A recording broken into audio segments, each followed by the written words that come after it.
Newsroom. Now, over the last 15 months, there have been a number of plane crashes across the globe that have left hundreds, if not thousands, of people dead. Aviation authorities are baffled and nations questioning the safety of their travels. For each incident, the causes of the crashes were due to technical issues, bad weather, human error. In one case, the plane simply disappeared off the face of the Earth. Well, the latest crash was a German flight in the French Alps, where the pilot allegedly committed suicide. Now, to talk to us more about the way forward, joining us from our Pretoria studio is the CSIR Senior Researcher in Artificial Intelligence Applications, Chris Berger, who specialises in unmanned aircraft and who also ran a flying school for over 10 years. So good morning to you, Chris. Thank you very much for joining us. Hello, Eben. Interesting. Before we get into the unmanned flying machines that we'll probably see in our future, I want to get your reaction around the kind of disasters we've seen around the world with regards to air travel in recent times. Is it on the increase? Do we need to be concerned? Interestingly, the mere fact that we're seeing so much coverage of aviation disasters is an indication of how uncommon they are. The fact of the matter is that they are still big news. Road crashes and other disasters are not big news anymore because they happen so often. Despite our feeling, and I share your feeling, that there has been a spate of disasters, last year was in fact the safest in recent history, with hard statistics indicating that there were in fact remarkably few crashes last year. So the trend seems to be downward. Africa and Asia and parts of South America are still holdouts in that we have uncommonly high accident statistics, but the general trend is definitely downwards. Now, here in South Africa, you've been involved in aviation schools yourself. Have aviation schools adapted, or are they changing regulations if we talk about flying now? There are several different levels of protection against the kind of incident that we saw in France. Some of them are legal, some of them are organizational. So the regulatory framework imposes some constraints on licensing and on individual pilots, but it also imposes constraints on organizations, including flying schools, airlines, and so on.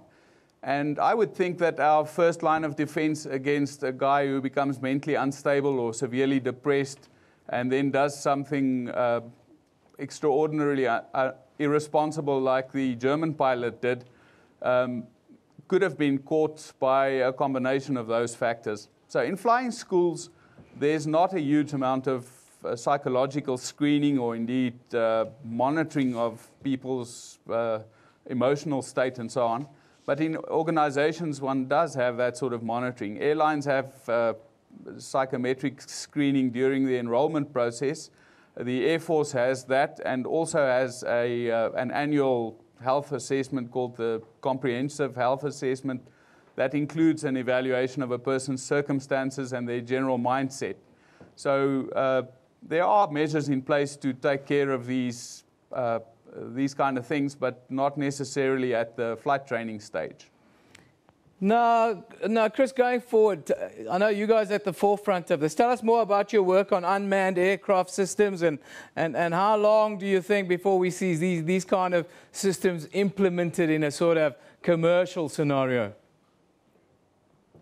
That's a very difficult question, and it's not primarily a technological question. In fact, my personal conviction is that unmanned and automated aviation is not completely feasible at the moment. However, there are issues of customer acceptance. I might ask you personally, are you prepared to get into an aircraft right now that doesn't have a pilot? No. The answer is probably no. But I think in due course the answer will become yes. And I also have no doubt that the incident that happened in France recently will provide a huge amount of impetus to accelerate that process. But there are other precedents. When I was a youngster, all the shops in downtown Pretoria had lifts or elevators operated by humans. And I haven't seen a lift operator in a long, long time. So things do become increasingly automated. And as customer acceptance evolves, I would expect that aircraft, even passenger aircraft, will continue to be automated. Now, do you think with automated systems, the risk of crashes will decrease, or is there a risk that it might even increase? I don't think it will be accepted if it increases. In other words, if in the early stages of implementation of automation, it proves that there is in fact an increasing trend, the automation will immediately be halted. So I think that one can accept that the trend will be downward. However, I have no doubt that there will be a new class of accident where automation plays a role. And in fact, even in existing airliners, there have been a number of accidents that have been attributed to automation, and specifically situations where pilots have misconstrued what the automation is actually doing.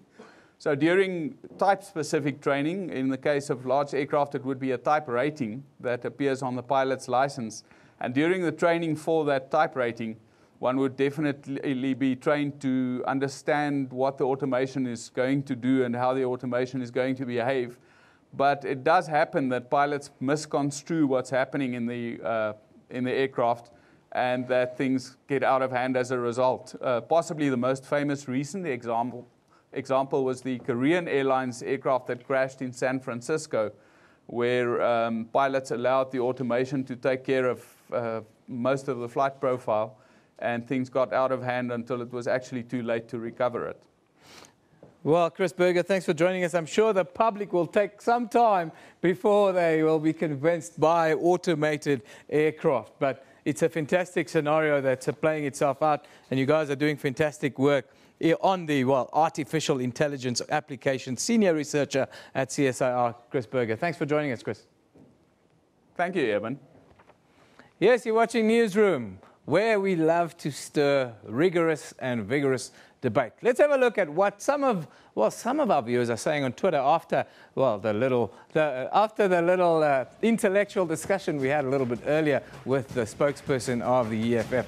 What are they saying? The interaction with the EFF spokesperson and Evan Janssen was steaming hot. Evan, whoo! Yes, we have to, William, we have to ask the tough questions. Vusi says, I put it to you, my man, that you were not demanding the right answers from Ndlozi, but you were putting your views across. Yes, indeed. As a South African and as part of my duty as being a good citizen, I have to have a view on some of these things, Vusi. That is the way it is. Spicy Spice says, at SABC Newsroom, when will xenophobia ever end? It's really bad how foreigners are treated in a country which sinks peace and protection. Of course, that has very little to do with what we did a little bit earlier with the EFF. But you're right, Spicy Spice. It is a problem that we have. So some people feel that the exchange was a little bit heated, maybe a little bit too heated. What do you think? At SABC Newsroom, we'll put the link up on our Facebook page. You can watch that interview again. Myself and Mbuyiseni and Ndlozi, we had a little bit of a heated exchange a little bit earlier, talking about history, heritage, and what leads to genocide. The kind of behavior where you attack people's history and their culture.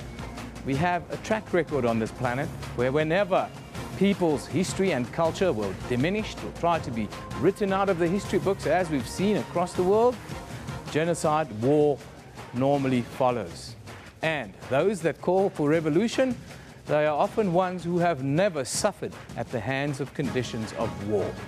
That's where we leave it today. Newsroom is broadcast live from our studios in Auckland Park, Johannesburg, every weekday morning between 9 and 10 a.m. We also stream live on YouTube at that time, with the whole show available on demand on our YouTube channel, of course, all of the time. Don't forget, we love to interact with you. We love to put your views up. We enjoy your contributions, your opinions, and your pictures. So send it through to @SABC Newsroom on Twitter. This is SABC News. You've been watching Newsroom. We love it in the morning.